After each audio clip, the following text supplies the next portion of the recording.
Our theme today related to guidance is closed doors and open doors. And we have two scriptures. First, from Acts chapter 16. This was one of the passages I referenced in my sermon, and talking about how visions are one of the ways that God guides us. In Acts 16, beginning at verse 6, it says, "They went through the region of Phrygia and Galatia, having been forbidden by the Holy Spirit to speak the word in Asia. When they had come opposite Mysia, they attempted to go into Bithynia, but the Spirit of Jesus did not allow them. So passing by Mysia, they went down to Troas. During the night, Paul had a vision. There stood a man of Macedonia, pleading with him and saying, 'Come over to Macedonia and help us.' When he had seen the vision, we immediately tried to cross over to Macedonia, being convinced that God had called us to proclaim the good news to them."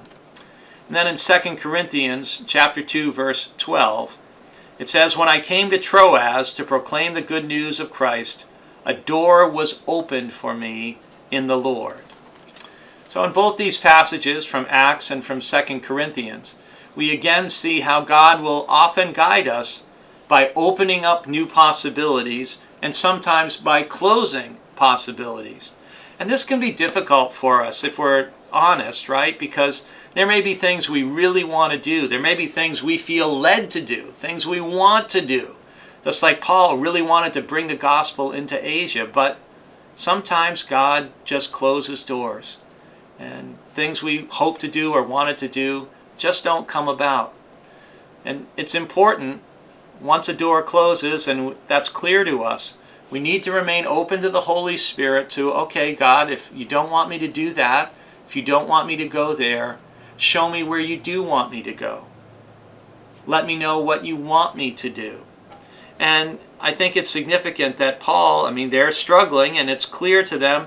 The Holy Spirit, or the Spirit of Jesus, was making it clear to Paul and his traveling companions where they weren't to go. But as soon as Paul had that vision of the man from Macedonia saying, "Come over and help us," they didn't hesitate. And they moved immediately to try to go through the door that God had opened for them. You know, it's an old saying, it's almost a cliche. When God closes a door, He opens another one, or don't stare so long at the door that's closed that you miss the one that's opened. But oftentimes things become cliches because there's at least some level of truth, and often significant truth, in it. And so it's important to ask God for guidance in discerning, is this door closed, and is it closed permanently? And if so, show me the new doors you're opening for me. And this is important in the different seasons of our life, because as we grow and even as we age, there are certain doors that close to us. There are certain things we just can't do anymore that we used to do, that we may even have done for most of our life. But you know what? There are still new possibilities, and there's still new doors opening, no matter how old we are. And we need to pray for God to give us the eyes to see them and the ears to hear what the Lord is saying to us. I pray the Lord will help you to do that.